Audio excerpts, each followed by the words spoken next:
Hello my dear students, welcome back to my channel.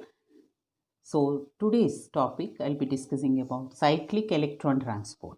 In my last session we completed non-cyclic electron transport and non-cyclic photophosphorylation. So here we'll be doing cyclic electron transport and cyclic photophosphorylation.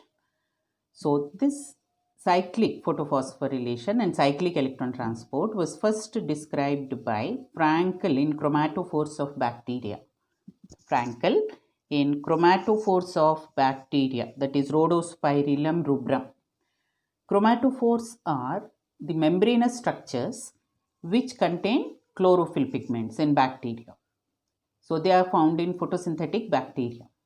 And this cyclic electron transport involves only one photosystem, that is photosystem 1, which is located on stroma lamellae.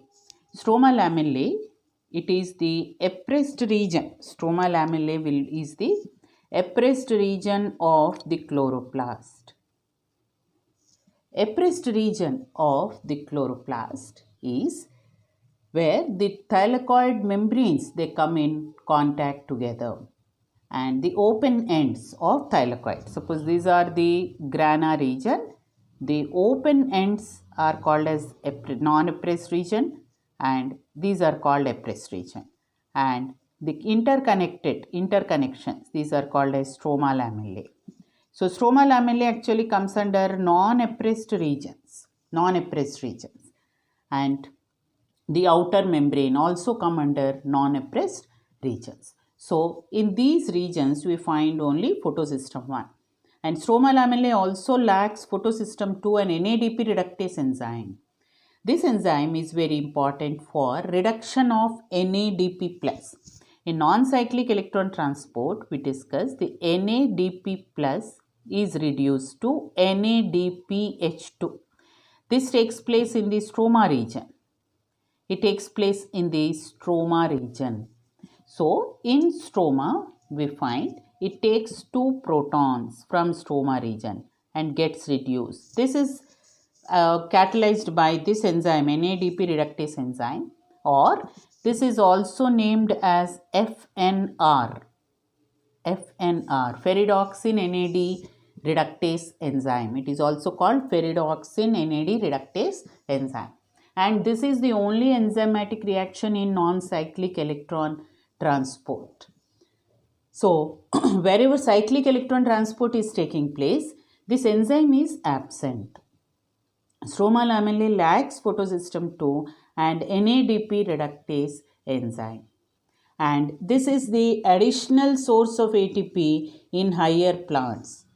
In higher plants, it forms the additional source. The main source of ATP in higher plants is non-cyclic electron transport.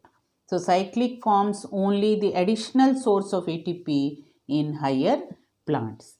And here only ATP is formed and no NADPH2 is formed. Only ATP. So, here only one photosystem, that is photosystem 1, which has a reaction center P700. When it accepts light, it releases electron. The electron passes through electron transport system and then it comes back to the same photosystem. Since it comes back to the same photosystem, it is called as a cyclic electron transport. The same thing we can give another diagrammatically. Suppose we start here from photosystem 1. It absorbs light. Photosystem 1 it absorbs light of 700 nanometers and it then releases electron. It reaches the excited state and then releases electron. So when 2 photons of light, when it absorbs, it releases 2 electrons, which are taken by ferredoxin to cytochrome B6 and then to plastoquinone. Here when electron reaches plastoquinone, here quinone cycle will operate just like non-cyclic electron transport. Here quinone cycle will operate. So for quinone cycle, this plastoquinone will absorb 2 protons from the stroma region and then it gets completely reduced, PQH2. PQ will be completely reduced to PQH2. PQH2 is plastoquinol. It is plastoquinol, and then it again gets oxidized again to form PQ. So during that process, it releases 2 protons in the lumen region, and these 2 protons are the source for synthesis of ATP. Then the electrons next move to cytochrome F, then to plastocyanin, and then back to photosystem 1. So electron leaving one photosystem 1, it comes back to the same photosystem 1. That means it is moving in a cyclic manner. That's why it is called as a cyclic electron transport. And here there is no photolysis of water taking place. So since there is no photolysis of water, there is no release of oxygen also. There is no release of oxygen, there is no formation of NADPH2, and there is no photolysis of water. And the 2 protons which are released, these 2 protons, when they pass through CF0CF1, that results in synthesis of 1 ATP. So in photophosphorylation process, there is a ATPase is required. On the membrane, ATPase is present. So this ATPase help in synthesis of ATP. So this we have already discussed in chemiosmosis. By chemiosmotic mechanism, it helps in synthesis of ATP. So when protons are transported through F0, CF0CF1, suppose this is the membrane, and here this CF0 will be embedded within this membrane, and when protons pass through this, especially here in cyclic, 2 protons pass through the membrane, and this is called as a CF1 complex, or that is ATPase. It is a site for ATP synthesis. So when 2 protons are passing through, it results in synthesis of 1 ATP. So therefore, as a result of cyclic electron transport, there is a formation of only 1 ATP. There is no photolysis of water also. And in all higher plants, this forms the additional source.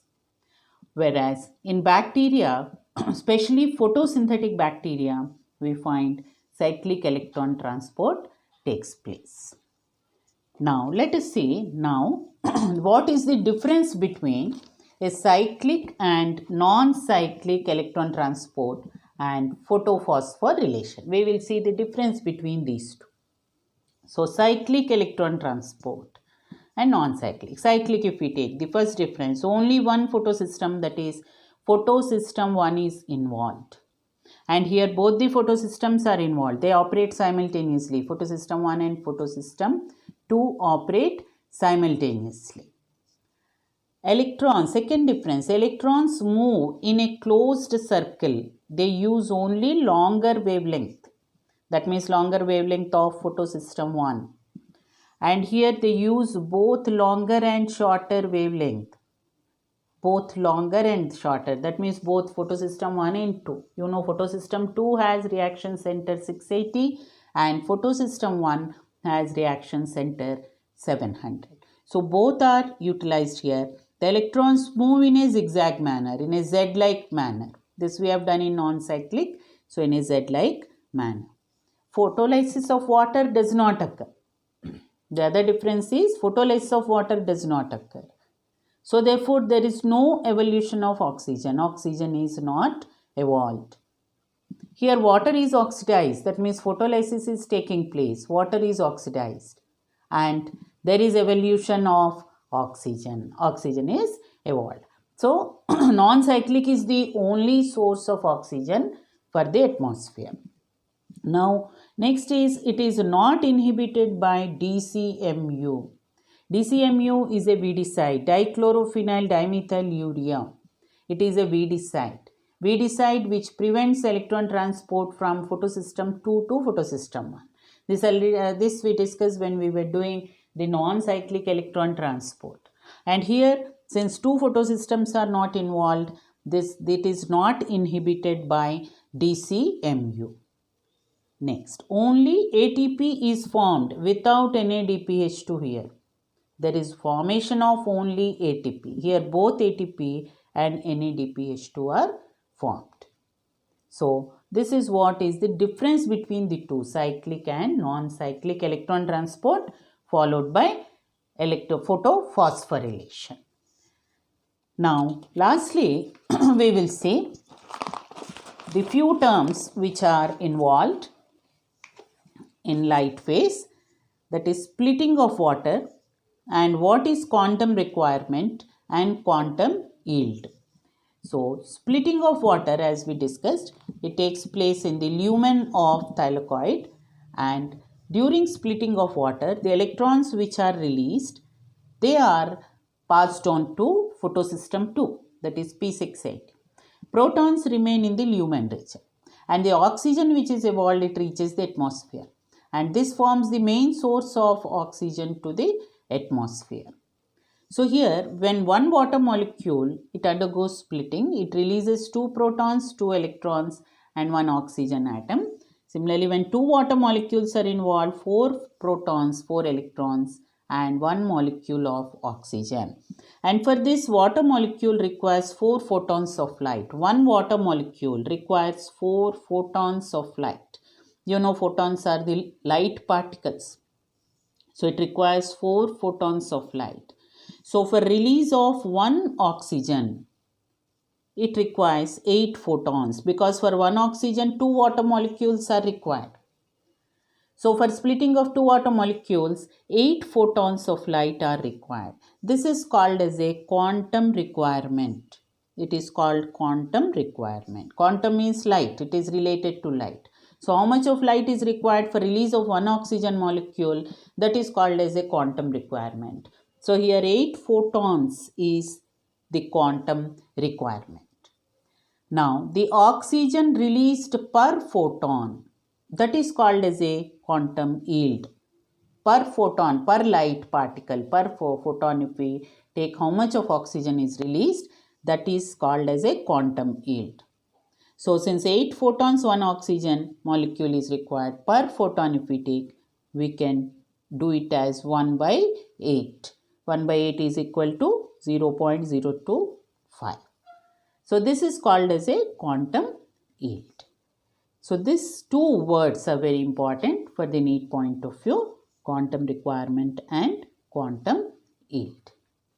So with this session, with this topic, I completed the light phase. In my next video, I'll be starting with dark reaction, and thank you very much, children. So if you have not yet subscribed my channel, you have to subscribe my channel so that you are going to get all notifications, and in sequence I'll be doing in detail all the topics.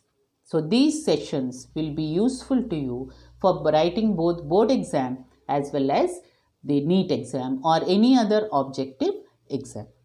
So you have to follow the videos carefully right from the beginning to the end. And then you have to study your textbook or whatever notebook is available to you. So this will be like an additional help. If your concepts are not clear, you should definitely go through this and then make a note.